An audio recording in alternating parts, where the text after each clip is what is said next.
Robert Hulse and David Caden are well known for their activities in gathering and analysing physical and photographic evidence. The complexity has increased over the last kind of 10 or 15 years. Yeah, late 80s, early 90s, they changed to what they call pictograms. And when you say real McCoy, you mean that it hasn't been constructed by man? By man. Yes. Well, first of all, as you go into the formation, you can immediately get an overall impression. The genuine crop circle is almost perfect.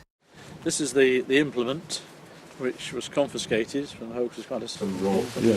We've just come in the formation and disappointing immediately to find physical evidence of mechanical damage. And you can feel that with your fingernail. I haven't In fact, found... less than 5%, I would think, are 5%. genuine, in our opinion. What about the Ogbourne St George formation? Because that's another one that you believe that is a non-man-made. Absolutely, certainly genuine formation. Proof that an advanced piece of scanning technology was being employed to produce those wonderful patterns. The only kind of energy I could think of might be microwave or high frequency gravitational radiation. It seems to me if someone's got that kind of technology, it would be the simplest thing in the world, I think, for them to link the computer graphics system up to the projectors. What I am going to ask you to do is, and I want you to put them into two different categories, man-made and not man-made, and then perhaps we can spot a pattern by looking at the patterns within them.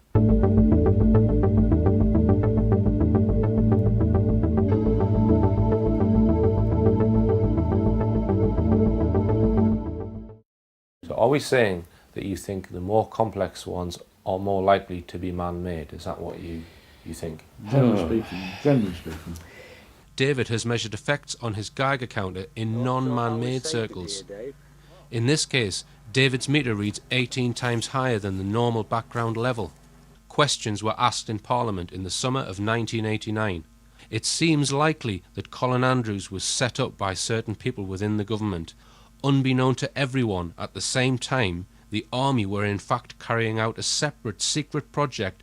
The issue was taken out of the hands of visible government, and investigation allowed to continue in the hands of British and American intelligence.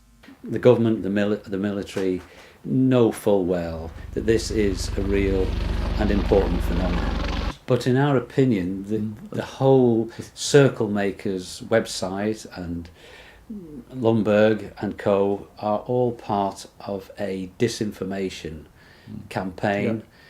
Originally, we feel possibly funded by government.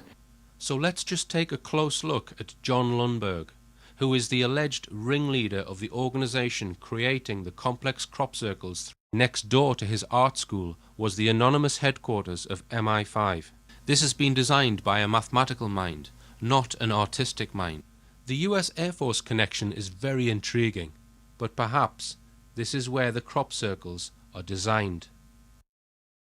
Government realised how important these crop circles were, and therefore they needed somebody they could rely on to try and rubbish the phenomenon.